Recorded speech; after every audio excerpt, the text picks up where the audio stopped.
I sent David a text, and I said, he was in Trinidad, and I said, David, I was in Port of Spain, but it was probably before your dad was born. It was in 1952. And he said, yeah, my dad was born in 54. That was a long time ago. Seemed like yesterday in a way, though. This is going to be an absolutely incredible weekend for some of you. Now, you decide if it's going to be you. Everybody here, off and on, say to themselves, I'm going to change this. I am going to change this. Every now and then you take a look at your income and you say, you know, I just got to earn more money. Or if you have a business, you want your business to grow. Well, you know, it all starts right in here. It's just a decision. Now, you could be blaming conditions or circumstance, but it's never the conditions or circumstance. It's what's going on in here. If you think it's the conditions and circumstance, then you're letting something outside make the decision for you. You'll find two people in the same situation. One wins, one loses. It's all in our own mind. Now, the paradigm is an interesting tool. It controls our life, literally controls our life. And we really didn't make it. Somebody else built it. So when you look at this here, the Paradigm Shift Program, this is a resourceful environment. There's people here that can help you. They can help you a lot. And they're from around the world, come together to collaborate, mastermind, and explore opportunities for developing financial independence by establishing multiple sources of income. While I was sleeping last night, I was earning money. I'm not quite sure how much I was earning, but I was earning it. And it was coming in from different parts of the world. Now, I don't really keep track of it, but every now and then I ask somebody and they say, yeah, that's the way it's working. Like right now, we have people in thousands of people in over 100 countries that are in this seminar through that camera over there. Let's go. Give them a hand.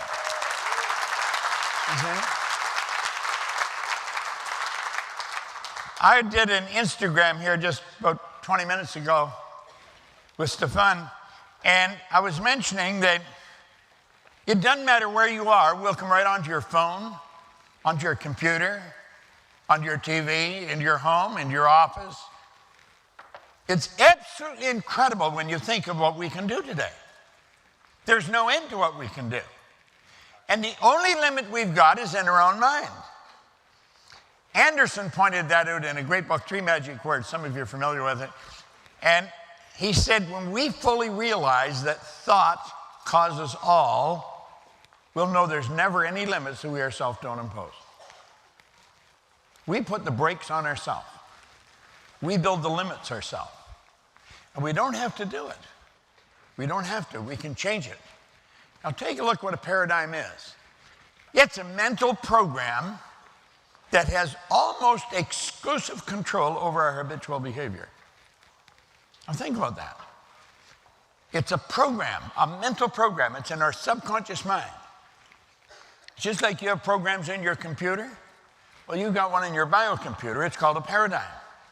It's in your subconscious mind, and it has almost exclusive control over your habitual behavior, and almost all of your behavior is habitual. Now, you don't have to be the most aware individual in the world to realize this is so. You just have to get a little bit honest with yourself and pay attention to your own behavior. Take a look at your own results, and you'll see there's habit patterns. Now, I don't know what time you get up, but you probably get up about the same time every day. And then when you get up, there's a routine that you move into, and you just keep doing it. And you do this over and over and over again, and there seems to be no end to this. Now, the bizarre part about this, hardly anybody pays attention to that. They don't even know this is happening. They don't know it. When you become aware of it, It's almost shocking when we look at it. Like I can remember very clearly the day, it was 59 years ago, that a man gave me this book. And he looked at me and he said, "You can have anything you want." Now, there's probably somebody here in the room that was much like I was. I was broke, I mean, really broke. But I'd always been that way, so it wasn't too different. I never had any money. I hadn't gone to school. And I believed that you couldn't get a good job if you didn't go to school, so I never even tried to get a good job. I always had a bad job, dumb jobs. And he said, "You can have anything you want." I couldn't believe that. But this guy spoke with such conviction that it registered in my mind that he believed it. That he said, "If you do exactly what I tell you." And I don't know why. I was 26. I had never done what I was told. I'd spent a number of years in the Canadian Navy. I got into a lot of trouble because I wouldn't do what I was told. I lost all kinds of jobs because I wouldn't do what I was told. He said, "If you'll do exactly what I tell you." Now, for some strange reason, I did. I decided I would. And my income went from $4,000 a year to $14,500 a month in less than a year. The change was so shocking. Yet for the longest time, I didn't think it would last. I didn't know what I thought would happen, but it not only lasted, it got better. Now, I know that if I can do that, you can do that. If I could change that much, anybody can. This is not rocket science. It's so simple, you could reject it. It's so simple, you could not pay attention to it. But I guarantee you, it could literally change your life. Corey, come up and give me a shape of all the countries we have consulted. There's over 80 countries. Saudi Arabia, Hungary, Ghana, Switzerland, Slovenia, Qatar, Philippines, Nigeria, Finland, Malaysia, Romania, Thailand, Vietnam, all over the world. And it started out, it was just me. But I had that book, and I had a damn good mentor, a real good coach. And I got smart enough to do what he said. I quit asking the guys that I hung out with what they thought I should do. They didn't know any more than me. And I'd been doing that for a long time. I wasn't getting good advice, and they weren't getting it if they asked me. Everything changed, and it changed so dramatically that I'm still sort of fascinated with what happened and what's happening. And it keeps happening. It doesn't stop. And it will for you. Now, take a look at what Steve Jobs says here. He said, "For 33 years, I have looked in the mirror every morning, and asked myself, if today were the last day of my life, would I want to do what I'm about to do today?" Whenever the answer's been no for too many days in a row, I know I need to change something. Well, ask yourself, do you want to keep doing what you were doing? You see, I think many times we say, "No, I don't want to keep doing it." And we go to sleep thinking, "I'm going to change tomorrow." But we don't do it. And we don't do it in most cases because we don't understand why we're doing what we're doing.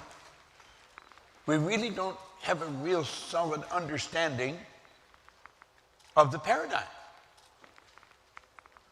And if we don't have an understanding of the paradigm, we're going to have difficulty changing it. What we want to do here this weekend is help you really understand this. Now, someone once said, when you read a good book through the second time, you don't see something in it you didn't see before. You see something in yourself that wasn't there before. So you may have been through one of these seminars, or you may have been studying this material, and think, but I know that. Don't look at it that way. Ask yourself, are you getting the results you want to get? If you're not, you don't really understand this yet.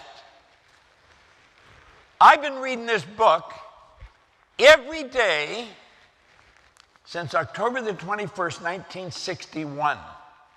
Now, the book's falling apart. I got a big elastic around it to hold it together. And I know there's parts of this that I don't have right yet. I know that because the business isn't the way I want it yet. I want us to grow. I want us to get much, much bigger. And we're going to, because we're doing the things we have to do. But for us to do that, the change has to take place inside, not outside.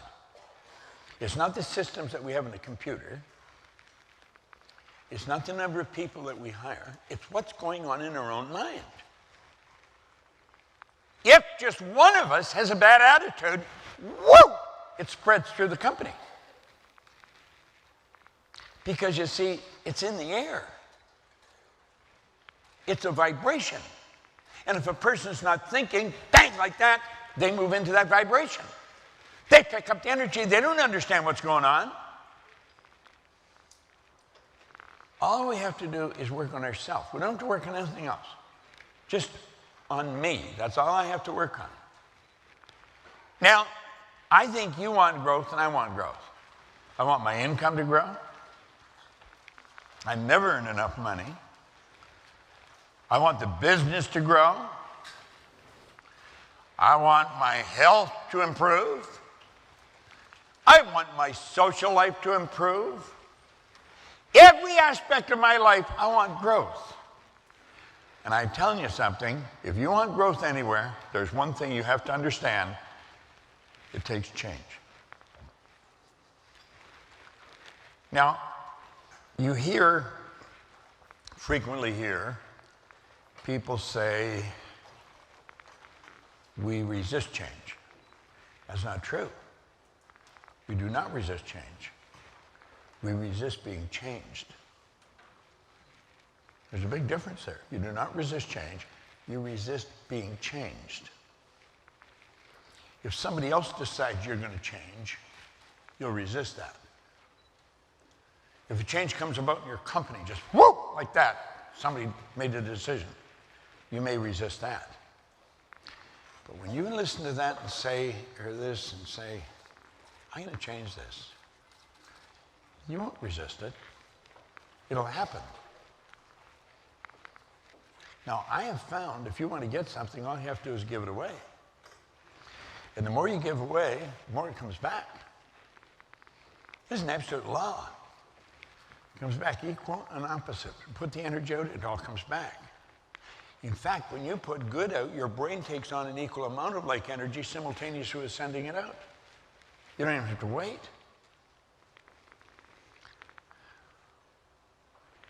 Now let this really sink into your consciousness. You can create your own economy. It's got nothing to do with what your country's doing. It's got nothing to do with what the stocks are doing. It's got nothing to do with your history. It's got nothing to do with your family. It just has to do with your own thinking. You can literally create your own economy. I was sitting yesterday with Robert Pascuzzi and Phil Goldfine. The three of us were sitting there thinking, we created a concept in our mind that's worth millions of dollars, literally. Just in idle conversation.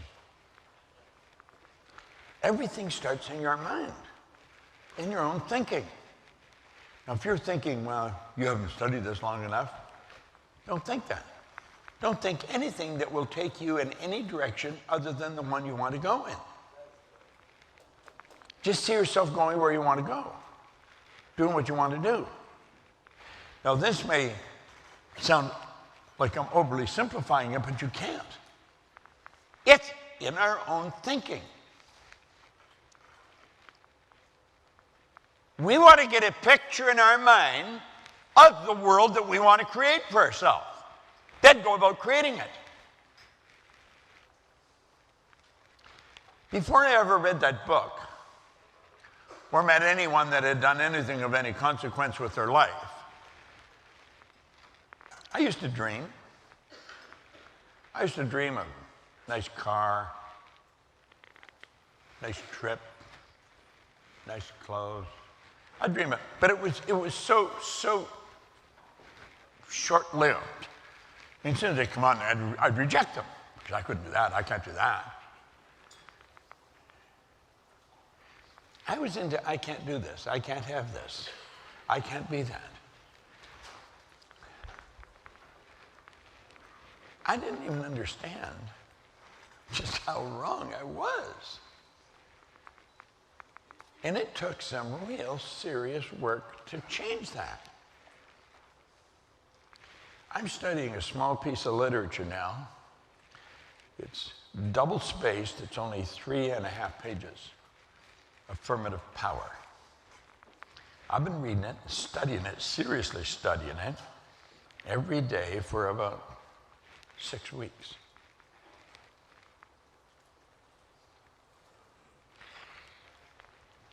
Because I've gained an understanding, if I keep studying the same thing over and over again, I'm going to start to see something that I didn't see before. That's how awareness is developed. All you need is awareness. That's all you need. Think of this for a moment. Think of how many of these phones that we have. There's millions of them. Literally millions of them. Do you know, there's more power in this thing than was in the computer that first took the first rocket to the moon. There's more power in this. Yeah, wow. And I carry it around in my pocket for my own personal use. But you're doing the same thing. Do you know we could have always had these? Always. Now, I remember when I was a kid, we didn't have a phone in our house. Not many people did. And I remember when we got our first phone, the number was Oxford 3137. This is during the Second World War. It was a long time ago. It was a party line, so when you got on it, you would hear click, and it would get fader. People were listening in on the call. You know why we did that? Because we didn't know how to do this. We didn't make anything that didn't exist. Everything already exists. Nothing's created or destroyed. All science and all theology teach that. So the way to make these phones has always been here. We all have our own frequency. If I have your frequency programmed in here, it won't matter where you are. I can hit it. You'll get it. Just before I come over here, I called Sandy Gallagher. And she answered the phone. And she was in the air. She was on a plane. But her phone rang. I said, you know, I frequently get calls in the air, Ted. Yeah. Well, we've always been able to do this, but it's only recently that we are able to do it. And it's because we weren't aware of how to do it. Stop and think of the computers. I have a computer here that just got so much information in it. And I can just stick it in a little bag and take it on the plane, and we get past 10,000 square feet or 10,000 feet in the air, I can start working. I'm going to be online. I'm connected to the whole world. Now, you know this is relatively new stuff, but it isn't really relatively new. It's that our awareness is relatively new. We've always been able to do this, always. Yet you don't need a degree from Harvard or something to do these things. You just have to do them. Quit spending time thinking of why you can't. You might have a very valid reason, throw it away. It's not doing you any good.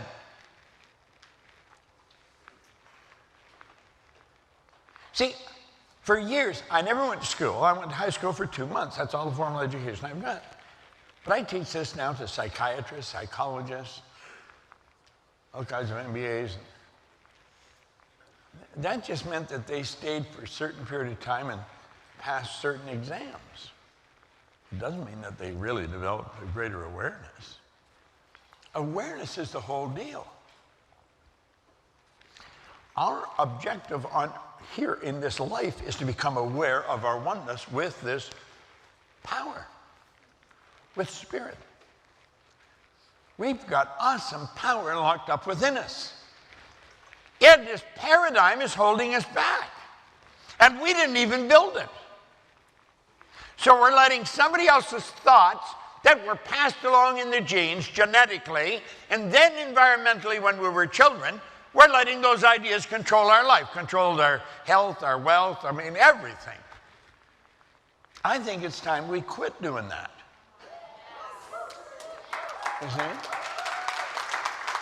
Now, it's not uncommon for a person to want to build their business to a certain point, and what they look at is how long it took somebody else, and that's about how long it'll probably take us. No. Forget about what somebody else did. How long do you want it to take? Work expands to fill the time allotted for it. If you think it's going to take a long time, it's going to take a long time. If you think you can do it fairly fast, you're going to do it fairly fast. There's nothing complicated about this. All those reasons why it takes a little while, no, they're not valid. Forget about them. Now look here.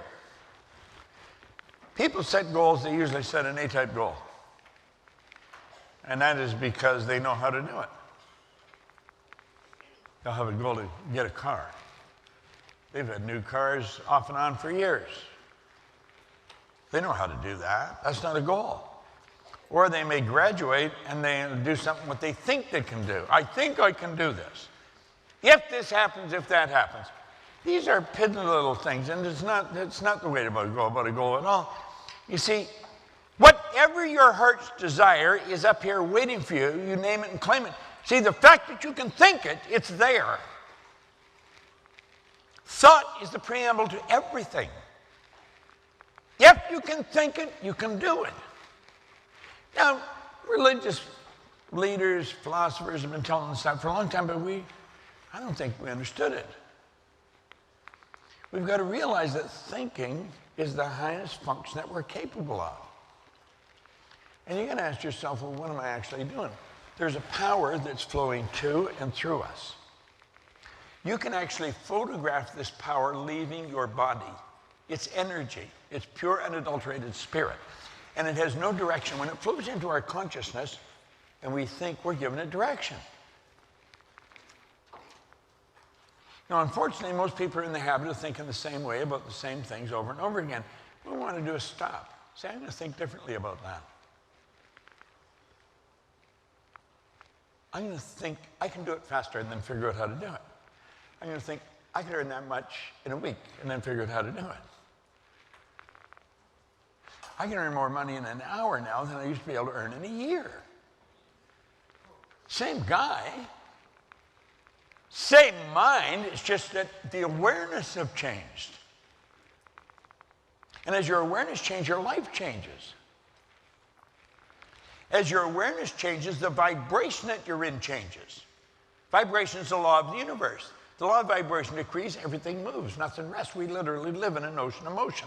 That wall is moving right now. You say it doesn't look like it's moving to me. Get a microscope and go and look at it, and you'll see a mass of molecules dancing right before your eyes. Well, this instrument you're living in, this body, it's moving. It's moving so fast it appears to be still. But when this energy flows in, and we think that controls the vibration we're in. You think bad thoughts, you'll move into a bad vibration. Think good thoughts, you'll move into a good vibration. Now, whatever frequency you're on or whatever vibration you're in, it's going to dictate what you attract. Attraction is a secondary law. The primary law is vibration. Well, you can control the vibration you're in, and you just want to get in a good vibration, you're just going to attract nothing but good stuff to you. So you see yourself with what you want, you put yourself on that frequency when you do that. Everything operates on different frequencies. And what we want to realize is that whatever our heart's desire is, it's here. Where do you think everything came from? I get a little microphone stuck in the knot in my tie. It'll amplify my voice, and everybody can hear it clearer. I had a little flipper here. There's no wires on it, but I touch it, and the screen changes. Boom, boom. You see? It's like magic. When I started these seminars, I had a big chalkboard in the front of the room. And I had to have all kinds of chalk and all kinds of wet cloths and dry cloths. And I'd put an idea on the chalkboard, and then I'd have to wash it and dry it, and then do another one. Now, boom, I just touch a button, like it. Why? Someone figured out how to do this. And that's what you want to do, and that's what I want to do. We want to stretch. We want to stretch. Let's make up our mind that we're going to stretch. Now, I'm going to ask you to do something. Odds are you don't know everybody at your table. Do you know everybody at your table here? Yes, sir. How are you doing? You do? Good man. He was the only one that does. Okay? How are you? Listen, I want you to talk to the people at your table about what you'd like to change, what you'd like to get out of this. Don't spend a long time, because I want each one of you to share an idea, what you would like to get out of this program. Now, we're going to be here till Sunday. And we're going to be firing a lot of really good information at you. Okay?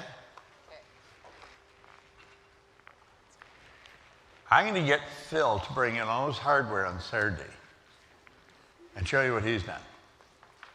This guy is an absolutely incredible student. Oh, believe me. Wait, now listen. I met him. He was earning a couple $100,000 a year, but that's all he had. Today he earns millions of dollars. He's called me a couple of times where he knocked off $1 million in a couple of days. He's won an Oscar, an Emmy, a Tony. I mean, some of the things that have happened, it's just absolutely incredible. And he will tell you, choosing this information. So if you're here and you're new, Peggy here, I met 40 years ago. 40 years ago. I was 3. And I was 5. How the hell did we get to know each other? We were in our playpens. Now listen, she was broke and she had a bad attitude. She did. And I was speaking at a company that she was working in. And I quoted Vernon Howard, your favorite author. He said, "You cannot escape a prison if you don't know you're in one." And that sunk into her mind. And boom. And she realized the door wasn't even locked. And some of the things she'd done blow your mind. I want you to talk to the people at the table and find out what they're doing. And then, as you listen to them, they may have a huge idea. You might be thinking, oh, hell, they're not going to be able to do that. Though some of you will think that. Mark Victor Hansen, Jack Canfield, Bernie Torman, there was a bunch of us. I started a program called the $1 Million Forum. I got a hold of Mark. I thought about it on a plane going to Asia. I phoned Mark and I said, do you want to do this? And he said, yeah. I said, we're going to teach people how to earn $1 million by setting up multiple sources of income. Well,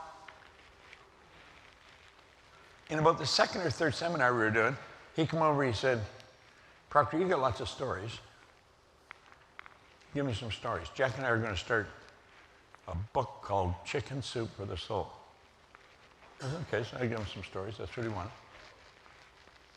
And then he said, this was in the early 90s, he said, we're going to sell 50 million before the turn of the century. The guy is smoking something. If you sell 1 million books, you've hit it out of the park, way out of the park. He's going to sell 50 million. I thought, you know, Hanson, you just got an uncontrollable imagination. You're crazy. I was thinking that, and I'm putting on the seminar with him. In fact, I thought of the seminar. He didn't sell 50 million, they sold 74 million. And I think they've gone over $1 billion. Time magazine called it the publishing phenomena of the 90s. I learned something there. It doesn't matter how stupid your idea seems to me, I'm not going to say you can't do it. I'm not even going to think you can't do it. We have a young consultant in our company. She's not very big. And when she first came to us, she looked like a very confused young lady. And she's a consultant. And she sold her car to become a consultant. I thought I don't know. The most she had ever earned a year was $35,000. Northern Ireland. She was a nurse. Her first year, she earned over 300. Last year, she earned $1 million. She just built a new house. And what's the singer's name? What's the singer's name? She's, tell me, whose house? Van Morris, is it? Van Morrison. Yeah, she built a house right next door to him. Yeah. She had nothing. Nothing. But she got an idea. Last year, she earned over $1 million. So if somebody says something that it sounds a little nuts, say, God bless you. I want to listen to you more because my mind doesn't think that big yet. Is that a good idea, Dolan? It's a good idea, Bill. Dolan said it, that settles it. All right? Now listen. I remember Cynthia saying, I need to raise $200,000. How do you think I could do that? I said, I don't know.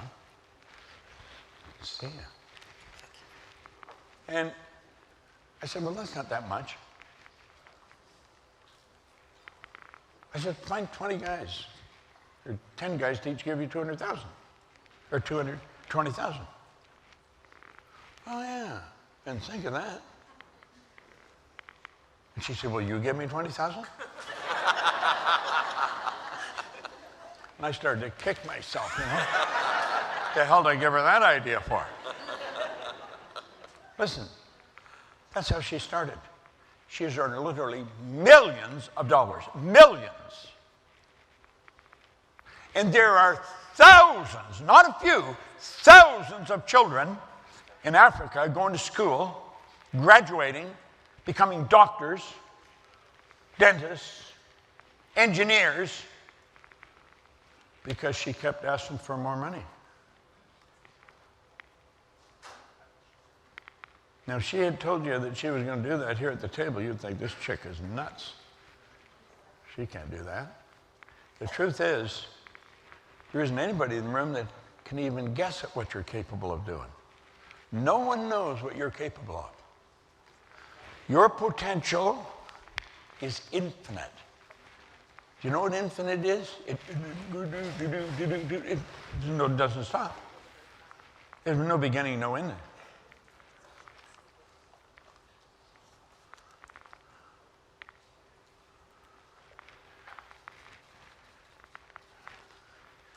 Get your mind into the right space. Who are you with? You with David? Yes, sir. Well, how about Alex? He's earning $1 million a month. Sheesh. Yeah. I was working with a guy they work with. He was chauffeuring me around in a Rolls Royce SUV. So what the hell? I didn't even know they made them. I said, what are you in this month? He's a little over $1 million.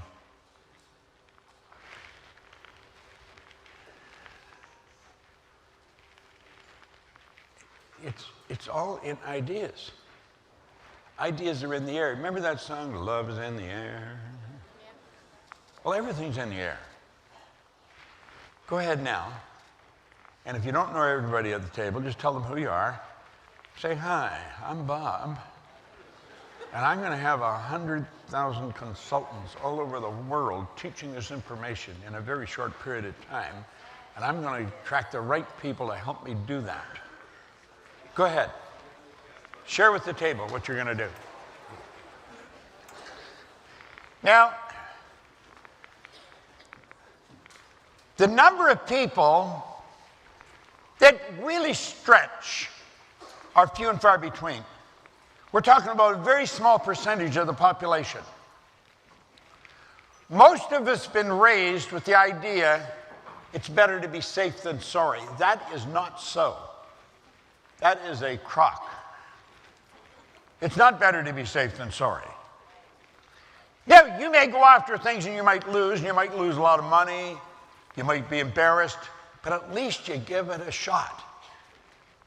I could tell you all kinds of stories that would spoil your week, where I lost, where it didn't work out. But there's more stories on how it did work out, because I wouldn't let that stop me. I just kept going. And I kept going because I mixed with the right people, I read the right books, and I listened to the right recordings. Let's make up our mind, regardless of what you've been doing in the past, you're going to stretch. You're going to make some things happen in your life that are very big and very beautiful. Now, Robert Heinlein wrote this in a book, Strangers in a Strange Land. He was a science fiction writer back in the 60s. He said, in absence of clearly defined goals, we become strangely loyal to performing daily trivia until ultimately we become enslaved by it. Have you any idea the number of people that are just sitting playing, I don't know, some game on a computer? They're talking about nothing. Do you know that they're in the majority? They really are. I call it the chatter of the masses. If you happen to be caught up in that, make up your mind that that's going to stop right now. Joel Barker wrote a book around 1990. It was an incredible book. It's called Paradigm. And some of the things in it are just shocking that we read about what happened to people because of paradigms. He said to be able to shape our future, we've got to be willing and able to change the paradigm. Now, are we able? We've got infinite potential. No one knows what we're capable of. There's nobody alive. The wisest among us can't even guess at what you are capable of doing. But you know, you've got more power in your hand, potential power, than is required to light up this whole hotel for about a week. There's around 11 million kilowatt hours per pound potential energy locked up in the electrons in the atoms of your body. No one can guess at what we're capable of doing. And most people, well, if I try it, what if it doesn't work? You'll find out it doesn't work. But get out and do it. You're going to hear from Anders Hansen here. Stand up here, just wave at the crowd, okay? Now, I'm going to introduce him to you. I met him 3 years ago, is it? Seems like last week. 3 years ago, we were in the Bellagio Hotel in Vegas. And he came over, I was in the lobby, I think, and he came over and introduced himself, and he apologized for just barging on me like that. And he said, but I've been studying your material. He said, I would just love to talk to you for a minute. I said, I don't have a minute right now, but if you want to meet in the morning for breakfast. So the next morning we met. And he had an idea. I said, that's a great idea. I said, I'll help you do that. Well, you know, there's all kinds of people who will help you with your idea. He's going to demonstrate, he's going to show you his idea.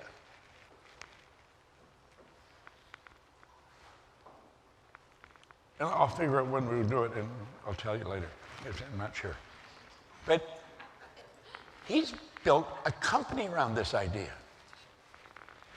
And he said a few thousand people that are improved, they live in a better life because of it. He asked for help. Don't be afraid to ask for help. You willingly give and graciously receive. I was just back at the table there talking to the streamers. We have a camera where we can communicate separately with them. And I was telling them that's one of the secrets of success. You willingly give and graciously receive. You can't give too much.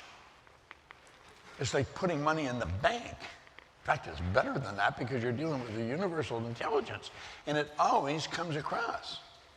You willingly give and graciously receive. Now, that probably is not part of your paradigm because not many people have been raised with that idea. They begrudgingly give a little and they try and get as much as they can back. Don't worry, just willingly give and graciously receive. It's such a phenomenal law. So we got to pick some of these things up and then ask ourselves, do I do that just automatically? Is that a habitual part of my nature?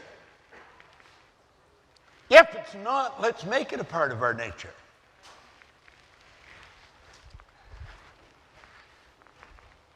Like, I just finished telling you a few minutes ago, I've been at this for 59 years.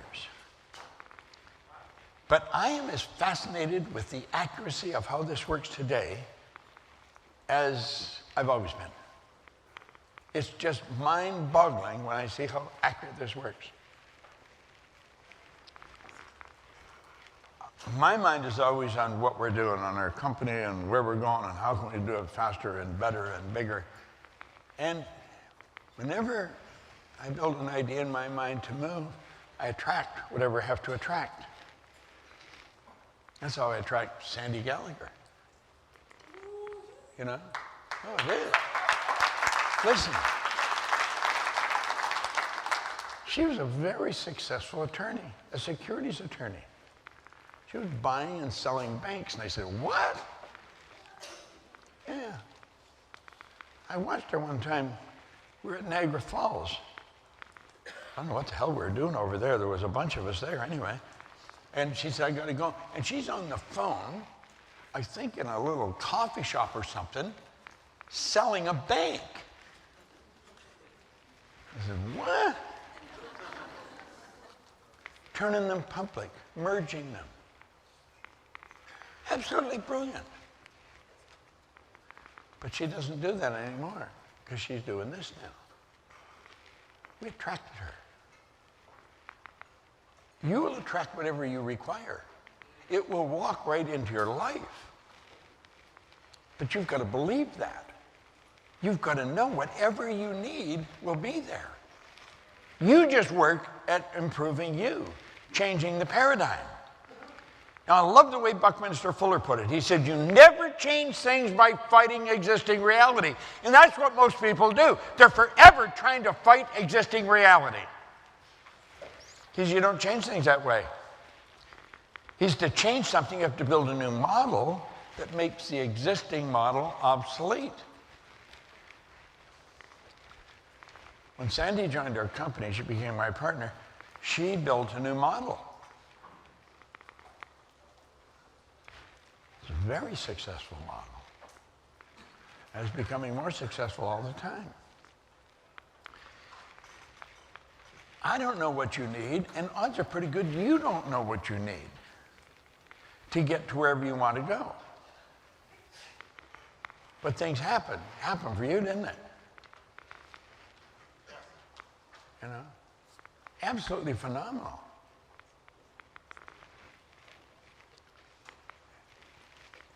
We are wired into the entire universe. Now that may be out of your thinking, but understand this. If I hit send and I took a picture and I hit send, if I'm sending it to your number, it won't matter where you are, you'll get it simultaneously with me sending it. You could be in Kuching or Kota Kinabalu, and I hit send, and bang, like that, you've got it on your phone. And you're on the other side of the world. It'd take you 25 hours to get there, in the air. But it doesn't take 25 seconds for you to get it here. Why? Because we're dealing with frequencies. Everything is here. Everything you want is here. You got to get on the frequency that you have to be on to get what you want to get. How do you get on that frequency? By seeing yourself already there. We're too physical. We're grounded. We're tied into the earth. And we've got to stop that. That's not the way to do it. We let the outside, we let the physical results control us. Understand the physical results are nothing but the manifestation of what's been going on in here in the past. We want to change that. You build a new model. I spent all day yesterday till late last night building a model. It's not complete yet. But I'm building a model. And I'm going to execute it. I'm going to execute it just as sure as it's dark tonight. And everything that's required will come. It'll come. Just whoop, here it comes. And it will for you. So don't fight existing reality. Build a new model that makes the existing model obsolete. This is probably one of the most beautiful and truest statements you'll ever see. It's not who you are that holds you back. It's who you think you're not. If you haven't seen that before, write it down. Burn it into your mind. It's not who you are. It's who you think you're not. So instead of saying, well, I couldn't do that. Start to see yourself as a person that could do it with ease. Money is a great yardstick because you can measure it right to the penny. You can't measure happiness. You can't measure health. You go to a doctor and they give you a clean bill of health, walk out and drop over. You know, you can't measure that. But money you can measure right to the penny. Now, I'm not suggesting you let money control you. You want to control it. But it's a good way to measure, are you moving ahead if you're in a profit-making business? You want to see how fast you can earn this, how fast you can earn that. And then have something very constructive to do with it. Because money is it's a servant. It serves us. Self-confidence is the first requisite to great understanding or undertakings. It's there's a marvelous essay that Ralph Waldo Emerson wrote on self-reliance. His essay on self-reliance. It's absolutely incredible. In that essay, he said something. He said, we'll all hit a point in our unfoldment when we'll realize that envy is ignorance and imitation is suicide. Now think of that. There will come a time in everybody's unfoldment when they'll realize that envy is ignorance and imitation is suicide. To envy someone else is to say, I believe you got something going for you that I haven't got going for me, and I'm going to envy you. If they've done it, that's positive proof you can do it. If one person in town can get wealthy, everybody in town can get wealthy.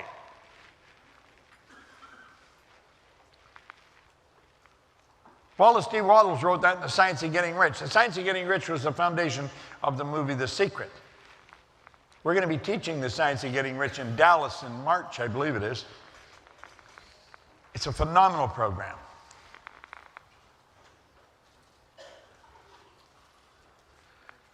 There'll come a time, and everybody's in fulfillment, when they'll realize envy is ignorance. And imitation is suicide. You can't be like anybody else. Nobody can be like you. You are unique. There's nothing in the whole universe that's like you. You are a unique part of the whole scheme of things.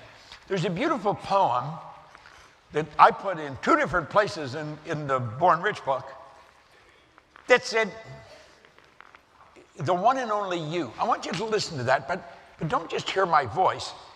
I'm going to talk about you. I want you to think about you. It says, every single blade of grass and every flake of snow is just a wee bit different. There's no two alike, you know. From something small, like grains of sand, to each gigantic star, each one was made with this in mind, to be just what they are. How foolish then to imitate, and how useless to pretend when each one of us comes from a mind whose ideas never end. There'll only be just one of me to show what I can do. And likewise, you should be really proud that there's only one of you. You see, I think one of the big problems we have, when we're little kids, we say, Mommy, Daddy, or whatever, I want. And they may be busy, they probably are. And we're interrupting them, and they'll say, well, how the hell are you going to do that? Where do you think the money's going to come from? We're just little kids. I mean, we don't know how to solve that kind of stuff. How are you going to do that? Well, the kid doesn't know. And because they get those answers all the time, pretty soon they get the idea they can't do it. It would be nice, but they can't do it. Wouldn't it be different if we just took a moment and say, well, of course you can have it. You can have anything you want. Let's sit down and think about it. We got an imagination. It's a higher faculty. None of the other animal lives have it. We're the only creature on the planet that has the imagination. We've got some other tools, too, that nobody else has, just us. And we just start seeing yourself with it. Now, see, some parents would think, well, God, you start teaching a kid to do that, you're really going to have a problem with them. No, they're not. There's some kids raised that way. They go on to create great things. Because at a very early age, they learn they can do anything. I had an associate over in Kuala Lumpur that I worked with for quite a while. He had a little boy, 4 years old. The kid could speak 4 languages. They thought nothing of it. Glenn Doman, who's gone now, I believe, but he wrote a marvelous book, How to Multiply Your Child's Intelligence. He was teaching kids to read before they could talk. And when they could talk, you give them a book and a CAT scan, they'd read it to you. We have no idea what we're dealing with when we're dealing with our mind and our potential. We've got to get rid of this idea we can't do anything. You can do anything you want, anything you can think of. And we're going to find that our confidence comes with knowledge. The more we learn, the more confident we become.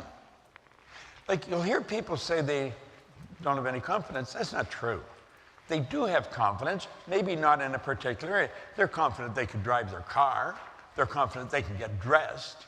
They're confident they can put their makeup on or shave. So to say they don't have any confidence, it's not an accurate statement. Well, how do we become confident? By gathering more information. Now, I'll tell you something else. If you don't keep gathering information, your confidence will start to wane. You'll start to lose it. You've got to keep gathering information. You want your confidence to get stronger and stronger and stronger. And if you don't keep studying, your confidence will start to slip. Like with the knowledge I've got, I could coast to the end of my life earning all kinds of money and having a pretty good time. But I know I won't go beyond where I'm at, and I'll start slipping back. Got to keep studying. I got up at 3 o'clock this morning, but I went to bed fairly early too. And I was studying for a couple of hours.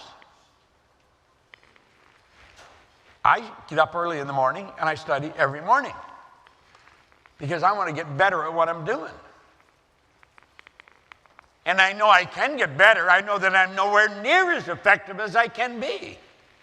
We've got to get this right in our mind.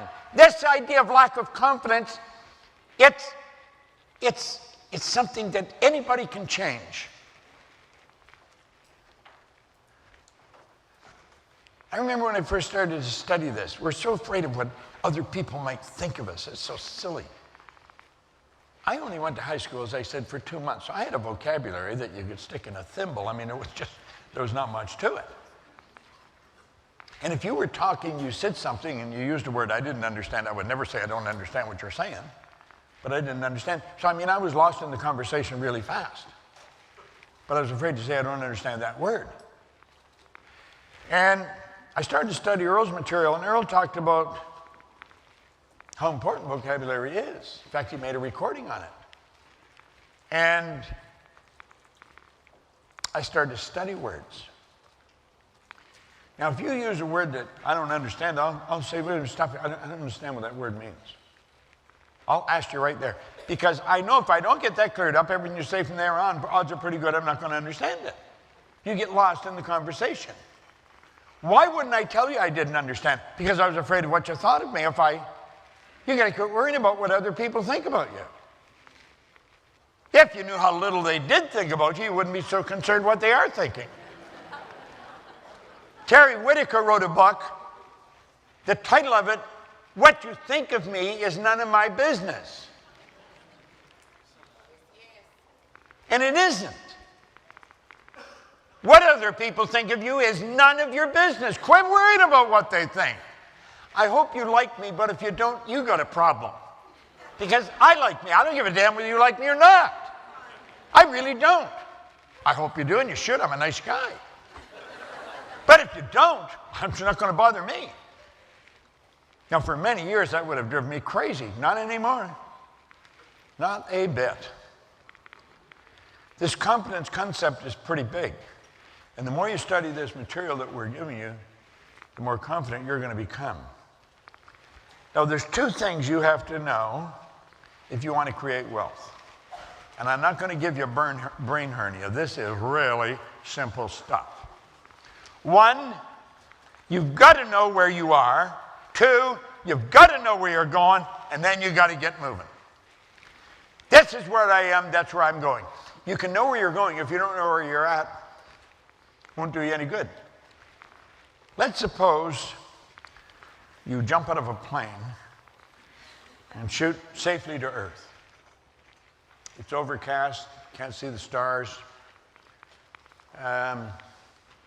You know you're on the North American continent, that's all you know. You don't know where you are. Your objective is to get to Nacogdoches, Texas. What way are you going to start walking? You wouldn't know. You could be in Atlanta and start to head towards Philadelphia.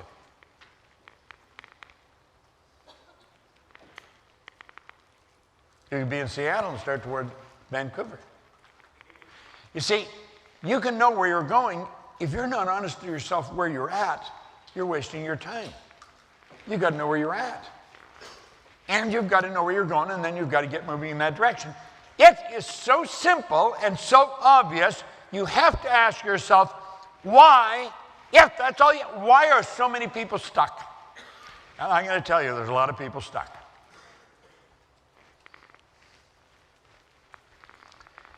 Well, for a long time I would have said, there's what's missing, don't have a goal. Got to have a goal. I've had a goal and had it on a card for many, many years, ever since I started to read Think and Grow Rich. You got to have a goal. But you know, I've changed my attitude. I think, now, I'm pretty articulate about my goal. I've got it written out and got a clear picture of it. you might not have done that, but I think we could say there's something you want. You've never written it out, you've not really been very articulate about it, but there is something you want, so we could say that would constitute the goal. That's not the problem. That is not the problem. Here's the problem right here. It's where you're at. Most people really don't know. Do you know what you do? Do you know why you do it? Do you know how you do it? Do you know how often you do it? Can you see where this is really controlling your life? This is really important. There's the problem right there, the paradigm. Because if you want something more than you've got to give more than you're giving. You've got to do more than you're doing. And you start doing that, you'll move ahead like a rocket. No one knows what you're capable of doing. There isn't one soul alive that knows what you're capable of doing. And that includes you. We're dealing with infinite potential. We've got power within us that, it goes beyond the scope of our imagination. I was talking about the Chicken Soul for the Soup books. Mark has just put out a new book with his wife, Crystal, and it's called Ask. That's it. Ask. That's the name of the book. And it's the bridge that'll take you from where you are to your destiny. Now, that book will probably sell a few million copies. Ask. That's what most people don't do. They don't ask. They don't ask for enough. When you take a look and think, all I have to know is where I am and where I'm going, and then realize that very few people have this down. Very few people, maybe 5 people out of 100. 95 out of 100 have not got this figured out. The paradigm is controlling them, literally controlling them. It's not the opportunity's there. Now, this is a black and white deal. There's no gray matter here. It doesn't matter how hard you work. It doesn't matter how many hours you put in.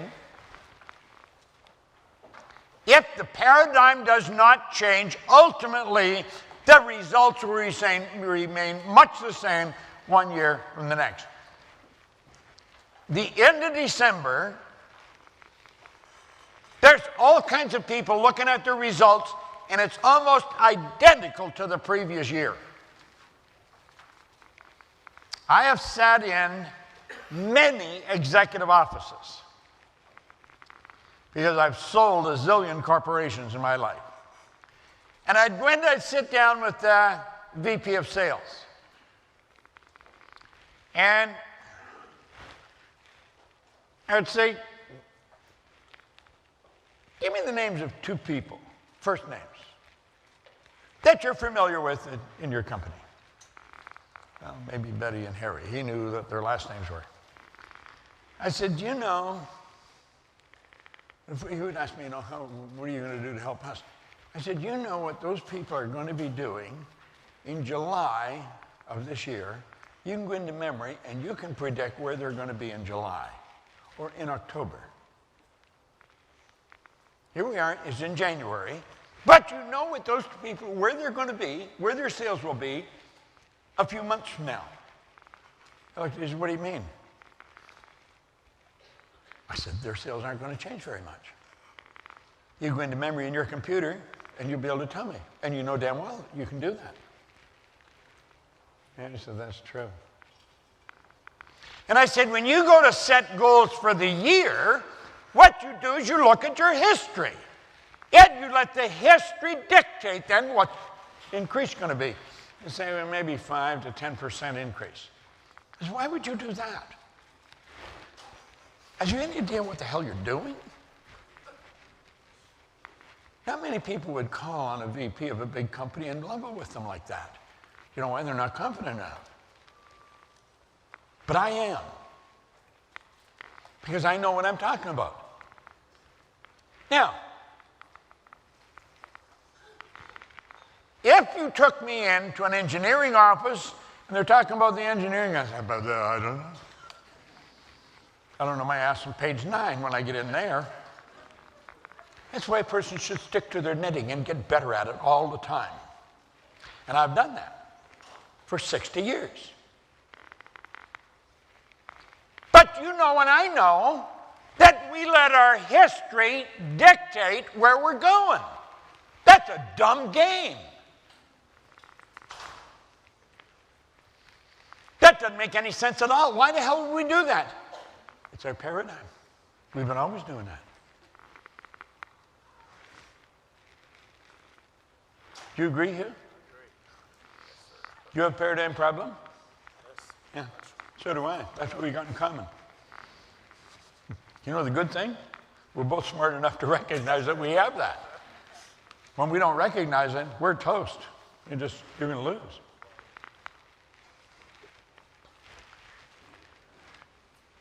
It's a black and white deal, believe me. You can say, well, there's all kinds of factors that come into play. No, there isn't. This is it. This is it. When I talked to Phil, I said, Phil, he said, can you help me? And I said, yes, I can. It'd probably blow your mind, but I could help you, how I could help you. But I said, you got to do exactly what I tell you. And if you don't, I'll fire you. I won't help you. If I coach somebody one-on-one, it costs them a lot of money. And if they don't do what I tell them, I fire them. I won't help them. And I don't give them a refund. And I tell them that right at the start. We're not playing a game. I've only got so much time. I don't get any more time than you. I get all there is. Yet when it's gone, it's gone. This is my life that I'm dealing with. I have no intentions of screwing around with my time. I charge a lot of money to do what I do, and I'm very effective. I'm not very effective at anything else. I'm not permitted to do anything around the house because I screw it up every time. And I don't mind admitting it. I just sit there and let somebody else do it. Now, I remember when I started that, we had a guy, Frank, that cleaned the pool. It used to bother me. I would sit there and I'd watch Frank. I thought I should be helping him. And Joe cut the lawn. Joe's been cutting our lawn ever since we moved into that house. It was 35 years ago. And it used to bother me because I should be helping him because I'm just sitting there reading under an umbrella. It was a hot day. He's out cutting the lawn, clean. It doesn't bother me a bit anymore. I was coaching a guy that had more money than God. And he had a place at Cap Antibes in France, in the south of France. He had another one in Gstaad. He had a beautiful place in Eaton Square in London. If I'd taken you into his place in London, you would have thought it was Prince Charles' place. This guy had lots of money. He had a yacht, 120-foot yacht, that he used to ship from the Mediterranean to the Caribbean, ship it on a ship, on Dock Express. He said, well, it's faster than sailing it, or cheaper or something like that. And I used to sit and talk to him. Paid me a lot of money. And I remember one time we were in Cap Antibes. And he had a beautiful place. It was right across the bay from Cannes. And in the morning, there was a picnic table out in the yard. And I was out there, and they brought in some fresh scones from, we're in the south of France. I mean, you get the best there. And we're sitting there eating, and some jam and some tea. And I was finished. I picked up. I was going to take the cups night inside. I said, don't do that. He took a little bell and rang it, and people come out to take it. He said, if you do that, they would be out of work. I started to think about this. And I thought, you know something, you have to learn to be served. You do. You have to learn to be served. I learned it. I love it. It's true. Hashem taught me that. You've got to learn to be served. You see, that's the way he was raised. That's the way he was raised. I wasn't raised that way. You get it or you don't get it. You go and get it or you clean up. I wasn't raised that way. I had to learn it. But I got to the point where it didn't bother me at all to watch Joe cut the lawn or Frank clean the pool. There's a couple of ladies work the house. It doesn't bother me at all. They can serve me. They'll make me something to eat and bring it for me. Because that's what they get paid to do.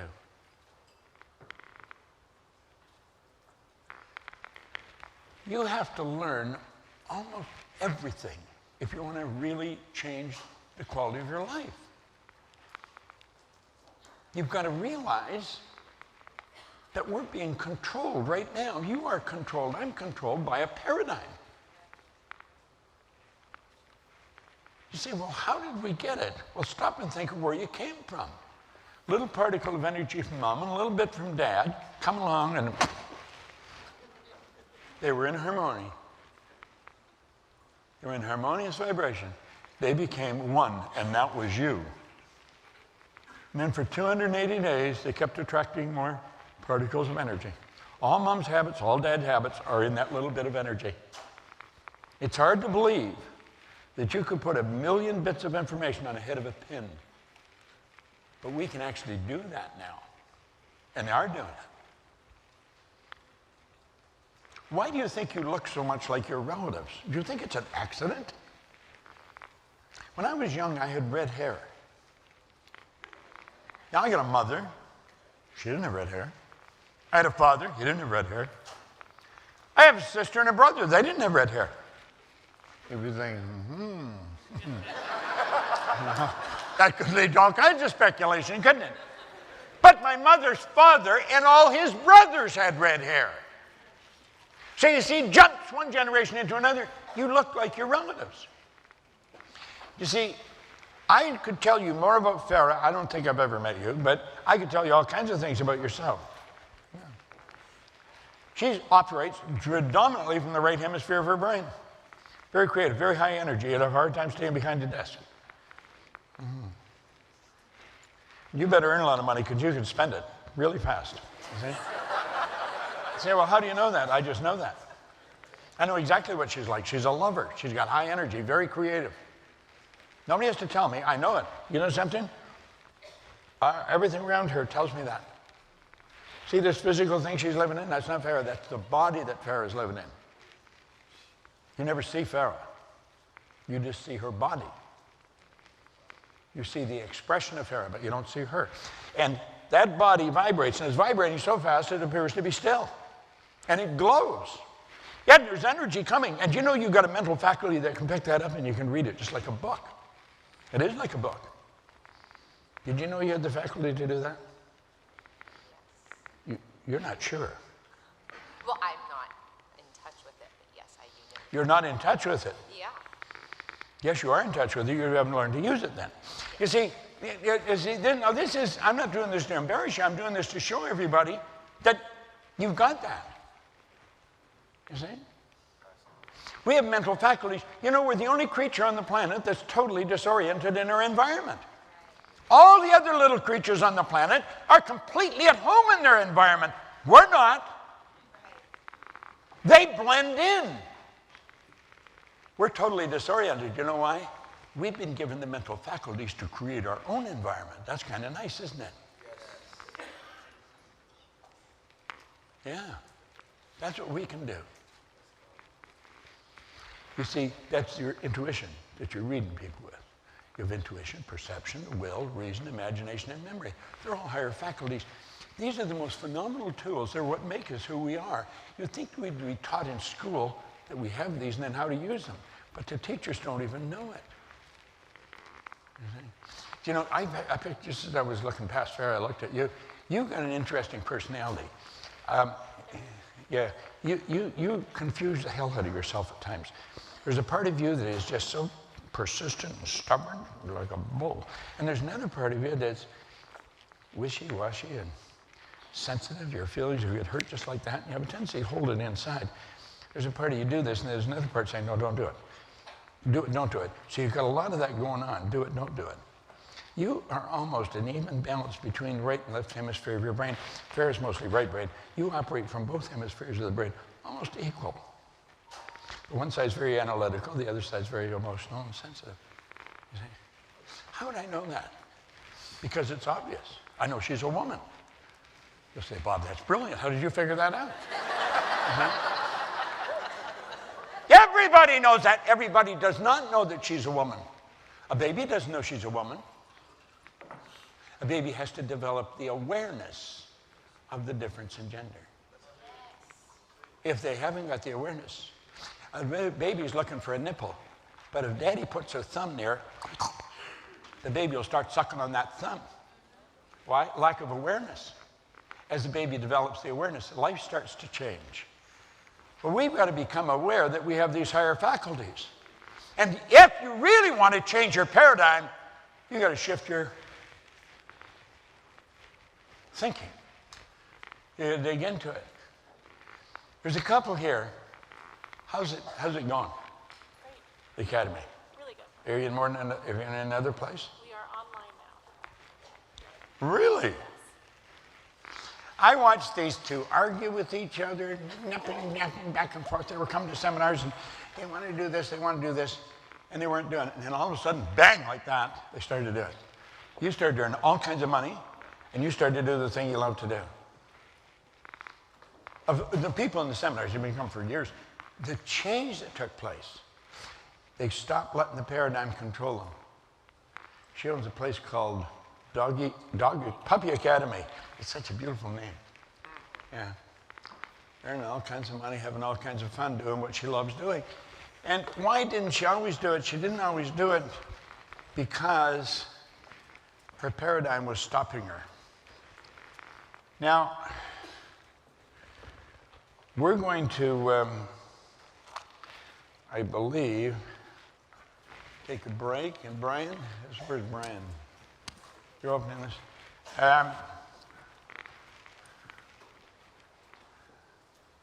You got announcements?